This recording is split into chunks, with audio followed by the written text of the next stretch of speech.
Bom, pessoal, tudo bem? Nós estamos na reta final do nosso curso de Biodireito, né? Estamos na nossa quase penúltima, antepenúltima aula, antepenúltima será semana que vem, e nós finalizamos dia 21, certo, de maio.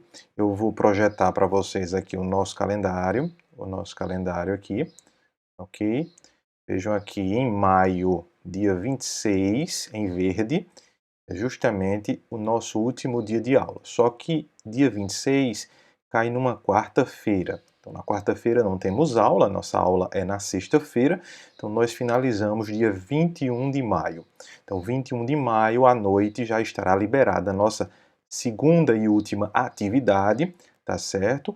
Em seguida, já no dia 22 ou mesmo no dia 21, a nossa reposição estará também liberada.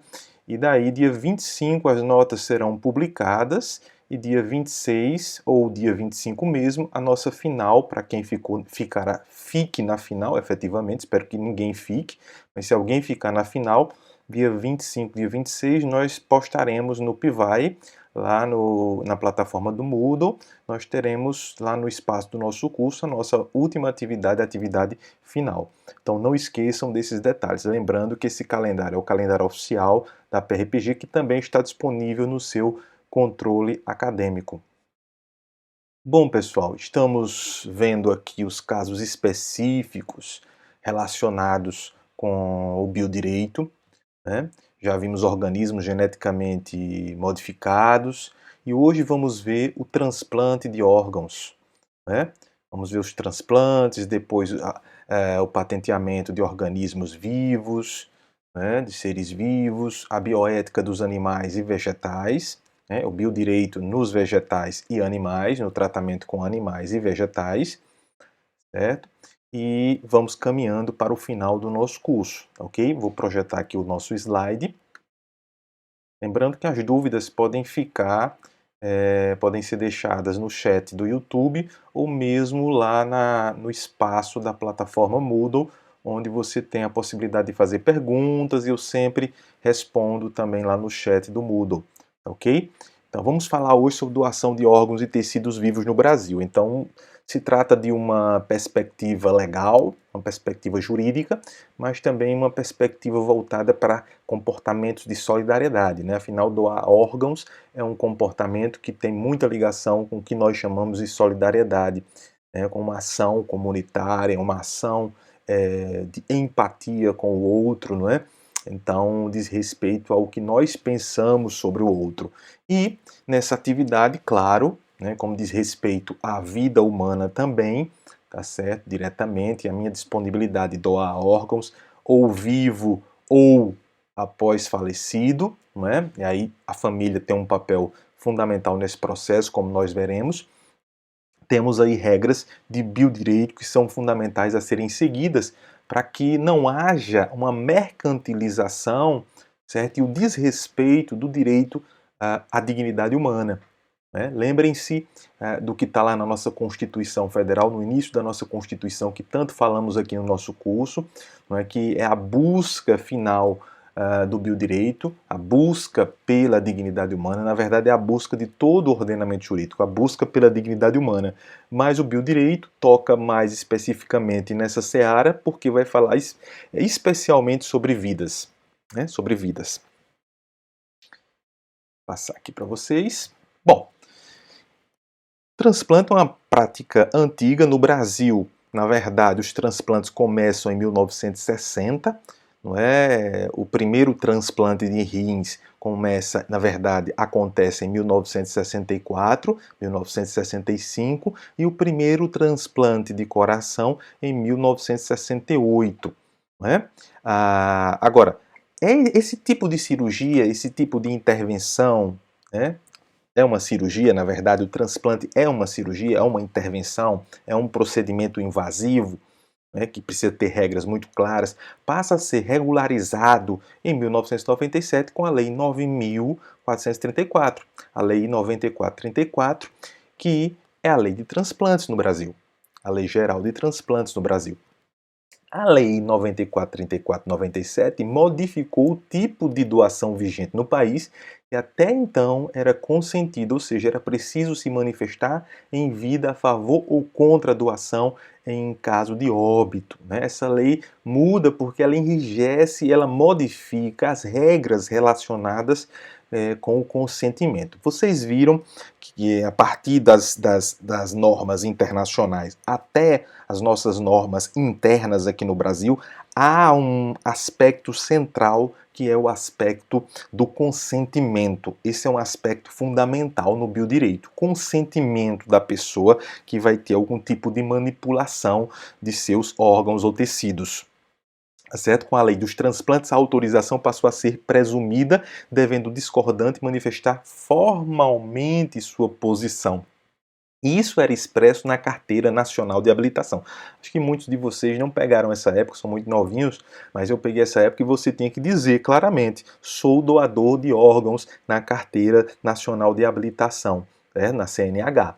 Você colocava. Algumas pessoas ainda têm na CNH, sou doador de órgãos. Ficava registrado nesse documento, havendo qualquer acidente, você vindo a falecer, você tinha ali a comprovação que você tinha aceito a possibilidade de doar seus órgãos. Esse registro a favor ou contra a doação dos órgãos era feito na cédula da CNH. Então a Lei 10.211/2001, né, agora já dos anos 2000, extinguiu a doação presumida. Essa era a doação presumida, a doação que precisava ser expressa. Tinha esse nome presumida, mas era uma doação expressa. Aliás, era uma expressão da sua vontade no documento oficial de habilitação, tá certo? A carteira de motorista.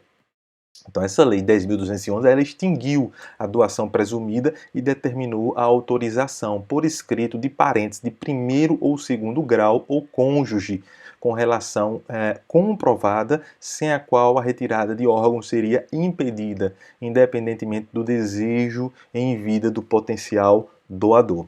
A disposição gratuita de tecidos, órgãos e partes do corpo humano em vida ou pós-mortem, né, depois da morte, para fins de transplante e tratamento é permitida. Esse é o princípio geral, a gratuidade, certo? Então, a doação presumida ela é extinta, certo? Vem a regularização dessa cirurgia com a lei de 1997, com esse tipo de intervenção. 2001, a doação presumida ela é extinta e o pressuposto básico da doação de órgãos é a gratuidade. A gratuidade é fundamental. Você pode até, digamos assim, pagar algum procedimento, mas a doação de órgãos, certo? O traslado desses órgãos, ele é gratuito. Claro que o Sistema Único de Saúde é quem paga, é quem vai repassar os recursos. Portanto, não parte de uma relação comercial, não parte de uma mercantilização desse ato. Parte sim da gratuidade, tá ok? Então, todos os tecidos e órgãos transplantáveis, inclusive estão compreendidos, são transplantáveis, inclusive estão compreendidos entre os tecidos a que se refere este artigo: o sangue, o esperma e o óvulo. Então, todos os tecidos e órgãos transplantáveis, certo, fazem parte desse princípio geral de gratuidade, inclusive, certo, no que se refere a sangue, esperma e óvulo. Estou falando de doação, certo? De doação. Estou doando. Certo? Nós vimos, inclusive, quando falamos de fertilização in vitro, manipulação de material genético, DNA, material cromossômico, certo? De células reprodutivas masculinas e femininas. Nós vimos isso na aula passada, tá ok? Então, quem poderá realizar os transplantes? A realização de transplantes ou enxertos de tecidos, órgãos ou partes do corpo humano, está grifado aí, só poderá ser realizada por estabelecimento de saúde público ou privado, credenciados, e por equipes médico-cirúrgicas de remoção e transplante previamente autorizados, credenciados pelo órgão de gestão nacional do Sistema Único de Saúde. É um órgão geral que gerencia todo o processo de transplante no país, mantendo um banco de transplantes, né, e uma fila que deve ser respeitada. A ordem dessa fila não deve ser furada, tá certo? Para que você receba o órgão, certo? Aqui está esperando. Então, a realização de transplante ou enxerto de tecidos, órgãos ou partes do corpo humano só poderá ser realizada por estabelecimento de saúde público ou privado e por equipes médico-cirúrgicas de remoção e transplantes previamente autorizados pelo órgão de gestão nacional do Sistema Único de Saúde. Como é o procedimento? A realização de transplantes ou enxertos de tecidos, órgãos e partes do corpo humano só poderá ser autorizada após a realização no doador de todos os testes de triagem para diagnóstico de infecção e infestação exigidos em normas regulamentares, expedidas pelo Ministério da Saúde. Quem acompanhou nossa disciplina até agora vai saber entender o porquê isso é exigido. Eu estou promovendo uma intervenção no corpo humano, eu estou promovendo uma intervenção numa vida, e aí você tem que ter toda a segurança possível que os protocolos de biossegurança estão sendo seguidos. E um desses protocolos é justamente fazer os testes para que aquilo que vai ser transplantado não promova risco na pessoa que vai receber, no receptor. Tá certo? Portanto, a realização de transplantes ou enxertos de tecidos, órgãos e partes do corpo humano só poderá ser autorizada após a realização do doador, né, de todos os testes de triagem para diagnóstico de infecção, infestação exigidos em normas regulamentares expedidas pelo Ministério da Saúde, principalmente numa época como hoje.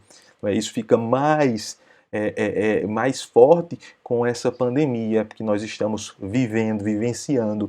Você precisa ter todos os testes para não piorar a situação do cidadão que já está esperando um órgão porque tem sua vida periclitada, sua vida em risco por causa da ausência de um órgão em perfeito estado. Não é? Agora, nós podemos ter uma divisão aí, a retirada pós-morte e a retirada em vida. Então, são duas possibilidades de manipulação, né, através da doação de um órgão.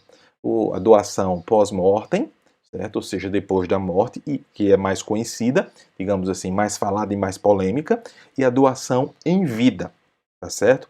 A retirada pós-mortem de tecidos, órgãos ou partes do corpo humano destinados a transplante ou tratamento deverá ser precedida de diagnóstico de morte encefálica. O que é que significa isso? Diagnóstico da morte cerebral, que comanda todos os nossos movimentos e todo o funcionamento do nosso corpo, constatada e registrada por 2 médicos não participantes das equipes de remoção e transplante. Isso é muito importante. Uma questão ética, você pode ter os médicos que estão envolvidos ali que podem estar envolvidos em algo ilegal. Né? Querem vender os órgãos, promover a aceleração do processo de morte ali, não é? Até mesmo uma espécie de eutanásia, isso tudo pode acontecer. Então você tem que ter 2 médicos externos, né? Ou seja, fora da equipe de remoção e transplante, mediante a utilização de critérios clínicos e tecnológicos definidos por resolução do Conselho Federal de Medicina, que vai disciplinar justamente como você faz o diagnóstico da morte encefálica, tá ok? Portanto, é permitida a participação de médico de confiança, né, da família, tá certo? Nesse procedimento de constatação da morte encefálica, tá certo? Então, é mais do que bem-vindo e em privilégio à transparência, em privilégio à dignidade humana, é preciso autorizar a participação desses médicos da família, ou dos médicos da família, de confiança, na verdade, e que vão participar no diagnóstico, acompanhando. Não é que vão assinar, mas vão acompanhar todo esse procedimento para que ele seja o mais transparente possível.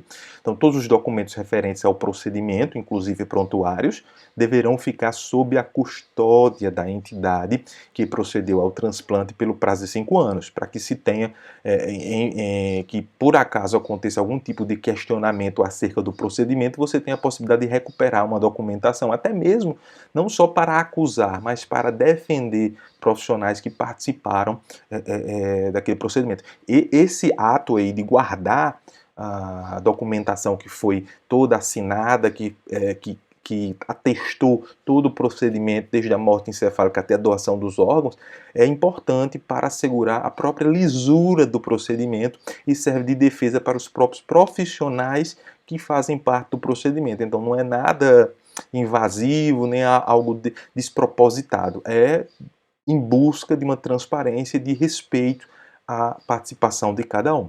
Então, retirada de tecidos, órgãos e partes do corpo de pessoas falecidas para transplantes ou outra finalidade terapêutica dependerá da autorização do cônjuge ou parente maior de idade, obedecida à linha sucessória reta ou colateral até segundo grau, inclusive, firmada em documento subscrito por duas testemunhas presentes à verificação da morte. Certo? A retirada de tecidos, órgãos e partes do corpo de pessoas falecidas para transplantes ou outra finalidade terapêutica dependerá da autorização do cônjuge ou parente maior de idade, obedecida à linha sucessória reta ou colateral até o segundo grau no máximo. Grau, inclusive, né, firmado em documento subscrito por duas testemunhas presentes à morte presentes à verificação da morte. A pessoa vai acompanhar todo esse processo de verificação da morte. Agora, veja, isso aqui é revogação daquele reconhecimento presumido que você colocava ali na sua CNH, certo? Agora, quem vai decidir, certo? Quem vai bater o martelo, você pode até expressar sua vontade, certo? E a família respeitar, mas a família é quem vai decidir em última instância.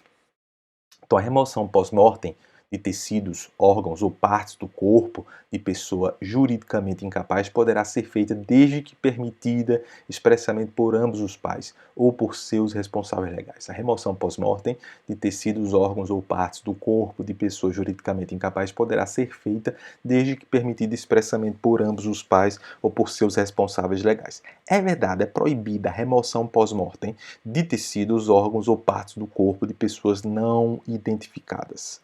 Veja, a primeira regra, tá certo? Quando se fala que a remoção pós-mortem de tecidos, órgãos ou partes de corpo de pessoa juridicamente incapaz poderá ser feita desde que permitida expressamente por ambos os pais ou por seus responsáveis legais, não é por um apenas, é por ambos, para dificultar mais ainda até mesmo a comercialização desses órgãos, se aproveitando da falta de expressão da vontade dessa pessoa incapaz.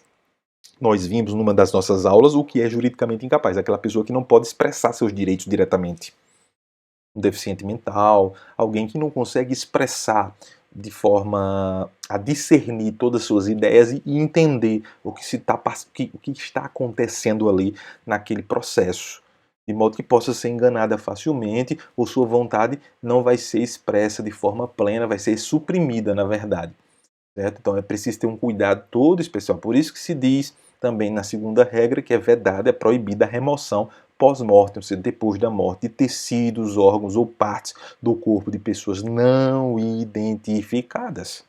Essas pessoas morreram, estão não identificadas, certo? Não se sabe quem é o pai, quem é a mãe, quem são os parentes dentro daquela linha sucessória. Não se sabe. A pessoa não está com a sua identidade clara, então não se pode remover nenhum órgão daquela pessoa. Porque a vontade ela tem que ser assegurada. Seja de quem for, que a lei determine, a vontade que deve ser expressa e que está estabelecida na norma deve ser respeitada. Então, no caso de morte sem assistência médica, de óbito em decorrência de causa mal definida, estou grifando aí os termos que são importantes, ou de outras situações nas quais houver indicação de verificação da causa médica da morte, a remoção de tecidos, órgãos ou partes de cadáver para fins de transplante ou terapêutica somente poderá ser realizada após a autorização do patologista do serviço de verificação de óbito responsável pela investigação e citada em relatório de necrópsia. Então observe bem os óbices do que está dito aí na lei. No caso de morte sem assistência médica, sem nenhum tipo de assistência, de óbito em decorrência de causa mal definida, não se sabe a causa, ou de outras situações nas quais houver indicação de verificação da causa médica da morte, mesmo que se expresse à vontade. A remoção de tecidos, órgãos ou partes de cadáveres para fins de transplante ou terapêutico somente poderá ser realizada após autorização do patologista do serviço de verificação de óbito responsável pela investigação e citada em relatório de necrópsia. Esse caso é muito especial porque é um caso de uma pessoa que morreu ali a esmo, não é? Morreu assassinado, morreu de morte natural e não teve assistência médica nenhuma. Nesse caso, você tem que ter o laudo da necrópsia, do patologista, do perito que está ali de plantão, médico, certo? Que vai atestar isso, né, claramente. Você não sabe a causa mortis ali.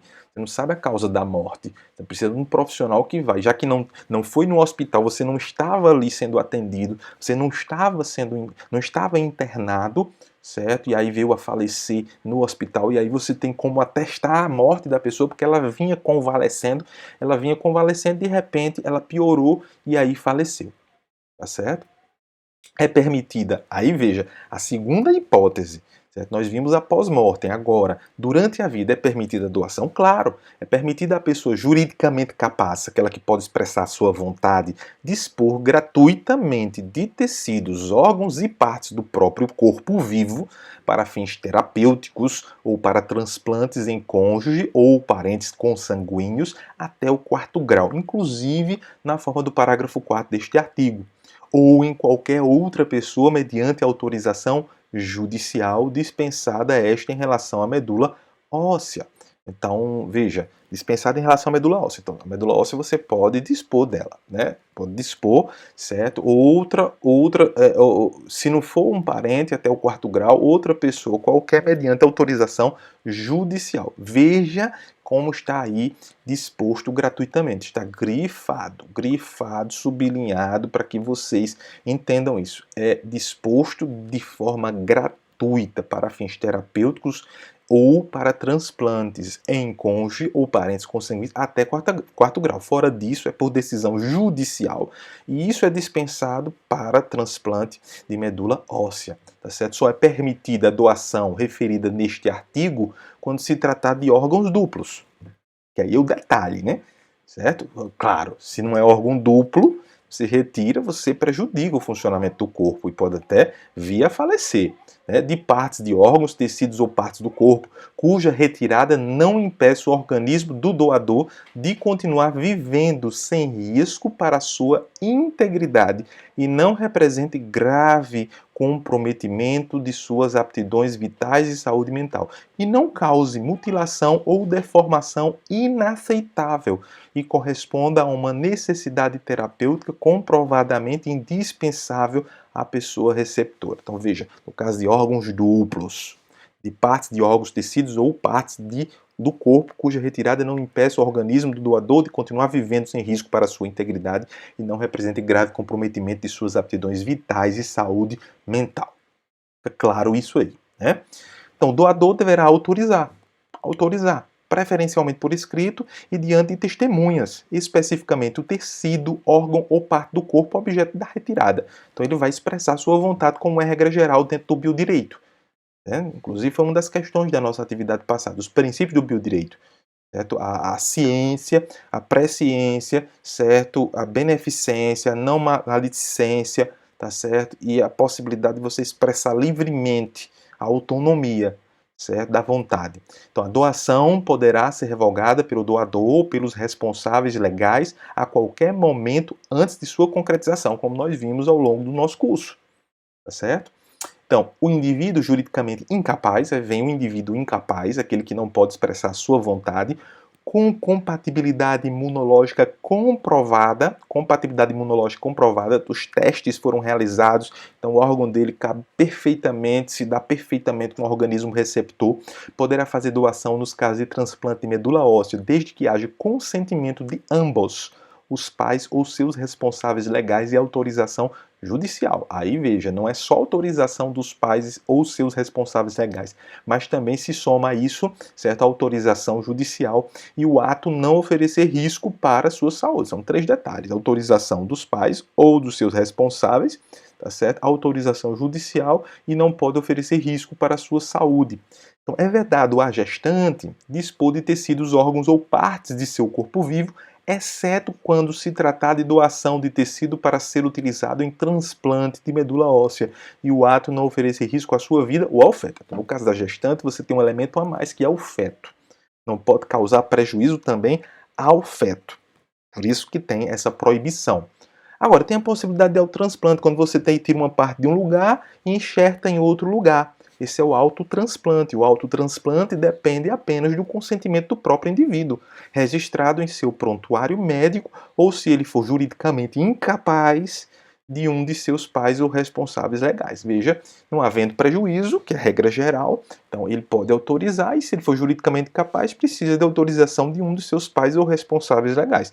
Então, sempre ter em mente que sempre que houver um incapaz em jogo, aí você tem uma regra mais dura para isso, porque ele não pode expressar a sua vontade, que é o cerne aí das relações reguladas pelo biodireito, tá ok? Agora, em relação à publicidade, é proibida a veiculação através de qualquer meio de comunicação social, de anúncio que figure a publicidade de estabelecimentos autorizados a realizar transplantes e enxertos relativa a estas atividades. Isso aí abre espaço para uma mercantilização de todo esse processo que deve ser gratuito. B. Apelo público, no sentido de doação de tecido, órgão ou parte do corpo humano para pessoa determinada, identificada ou não, é salvado disposto no parágrafo único, certo? Aí, um apelo destinado a uma pessoa específica. C. Apelo público para arrecadação de fundos para o financiamento de transplante ou enxerto em benefício de particulares. Certo? Isso é uma política pública destinada à coletividade, para que não haja nenhuma competição nesse meio, tá ok? Agora, há a possibilidade de termos aí infrações que resultam em repercussões tanto na seara penal como na seara civil e mesmo na seara, aliás, na seara administrativa. Na seara civil com indenizações, na seara administrativa com a punição dos servidores públicos ou até mesmo, não sendo um processo administrativo, é um processo de demissão regulado pela CLT, quando se trata de empregados privados, de instituições privadas, e também na seara penal, a possibilidade de existência de crime. Está lá no artigo 14 da Lei 9434, de 97, a Lei de Transplantes, está no artigo 14 que remover tecidos, órgãos ou partes de corpo, de pessoa ou cadáver em desacordo com as disposições desta lei, a Lei Geral de Transplantes, está lá pena de reclusão de 2 a 6 anos e multa de 100 a 360 dias multa. Parágrafo 1º, se o crime é cometido mediante paga ou promessa de recompensa ou por outro motivo torpe. O cara está pagando para você retirar o fígado da pessoa que está lá internada ou o rim. Ele não vai dar falta, o rim são 2. Né? Vamos comprar esse rim, então tudo isso é ilegal. Então, se o crime é praticado em pessoa viva e resulta para o ofendido, tá certo? Inciso 1, incapacidade para as ocupações habituais por mais de 30 dias, perigo de vida, debilidade permanente de membro, sentido ou função, aceleração de parto, e aí a pena será de reclusão de 3 a 10 anos, aumenta-se a pena por causa dessas circunstâncias, tá certo? E multa de 100 a 200 dias multa, tá certo? Crime também é o parágrafo 3º, se o crime é praticado em, aliás, mais um aqui, que aumenta a pena se o crime é praticado em pessoa viva e resulta para o ofendido incapacitado para o trabalho, enfermidade incurável, perda ou inutilização do membro, sentido ou função, deformidade permanente e aborto. Reclusão de 4 a 12 anos e multa de 150 a 300 dias multa. Tá certo? Então veja que aumenta por mais essas circunstâncias. No parágrafo 4º, se o crime é praticado em pessoa viva e resulta morte, tá certo? A reclusão de 8 a 20 anos, multa de 200 a 360 dias multa. No artigo 15 está lá, comprar ou vender tecidos, órgãos ou partes do corpo humano, ou seja, comercializar, né? Pena, reclusão de 3 a 8 anos e multa de 200 a 360 dias multa. Parágrafo único, incorre na mesma pena quem promove, intermedia, né, facilita ou aufere qualquer vantagem com a transação. Então, eu não peguei esse órgão, eu não tirei esse órgão, mas eu participei intermediando, então é a mesma coisa. Pratica o crime da mesma forma. Artigo 16. Realizar transplante ou enxerto utilizando tecidos, órgãos ou partes do corpo humano de que se tem ciência terem sido obtidos em desacordo com os dispositivos desta lei. O cara sabe. Né? O cara não pode dizer que não sabe. Ele tem que ter consciência de onde veio. Por isso que é importante que os profissionais que atuam nesse setor tenham consciência do que estão recebendo e manipulando ali. Da procedência daquilo ali. Então, pena, reclusão de 1 a 6 anos e multa de 150 a 300 dias, multa. No artigo 17, recolher, transportar, guardar ou destruir partes do corpo humano de que se tem ciência terem sido obtidos em desacordo com os dispositivos desta lei. Aí o cara está destruindo as provas. Reclusão de 6 meses a 2 anos e multa de 100 a 250 dias, multa. Artigo 18. Realizar transplante ou enxerto em desacordo com o disposto no artigo 10 desta lei e seu parágrafo único, detenção de 6 meses a 2 anos. Artigo 19. Deixar de recompor o cadáver, devolvendo-lhe aspecto condigno para sepultamento ou deixar de entregar ou retardar sua entrega aos familiares ou interessados. Então, você causa uma indignidade ao falecido e também um prejuízo àquelas pessoas que já estão sofrendo pela perda daquele ente querido, né? Então, pena detenção de 6 meses a 2 anos. Tem que se ter respeito e se recompor o cadáver e entregar esse cadáver corretamente à família. Artigo 20. Publicar anúncio ou apelo público em desacordo com o disposto no artigo 11, que nós vimos. Multa de 100 a 200 dias multa. Agora, há punições também administrativas que podem ser multas, suspensão de atividades em caso de reincidência, os hospitais que realizam de forma irregular um transplante, por exemplo, sanções administrativas para os servidores públicos que atuam e também a demissão para aqueles que são regulados ou que têm contrato trabalhista pela CLT, tá ok? Então, gente, na próxima aula a gente vai falar sobre patenteamento de material genético em organismos vivos, tá ok? Então, falamos hoje sobre transplante, procedimento de transplante. Espero que vocês tenham compreendido e qualquer dúvida, deixem aí no chat do YouTube e também lá na caixinha de diálogo, né, de discussão lá do Moodle no PVai. Tá certo? Você tem acesso aí e vocês sabem muito bem como acessar. Eu queria só compartilhar novamente as nossas datas, né? As nossas datas aqui, ó, nós estamos no último mês do nosso curso. Oficialmente ele termina dia 26, né? Mas dia 26 é numa quarta-feira, portanto o nosso curso especificamente termina dia 21, é a nossa aula. Então, próxima aula já é a penúltima. Então, nossas atividades, a última atividade, a segunda atividade e última será dia 21, vou deixar disposto lá no nosso PVai, tá certo? Dia 21 também, ou dia 22 no máximo, deixo a reposição, tá certo? Dia 24 a dia 25 eu publico as notas. Dia 25 para o dia 26 eu publico a final para quem ficar na final, certo? E aí as notas vão ser colocadas até o dia 2 de junho, até o dia 2 de junho nós colocamos a nota no controle acadêmico e vocês podem ter acesso a essas notas no controle acadêmico, tá ok? Então, qualquer dúvida, podem me perguntar pelos meios que nós já conhecemos. Bom final de semana e até a próxima.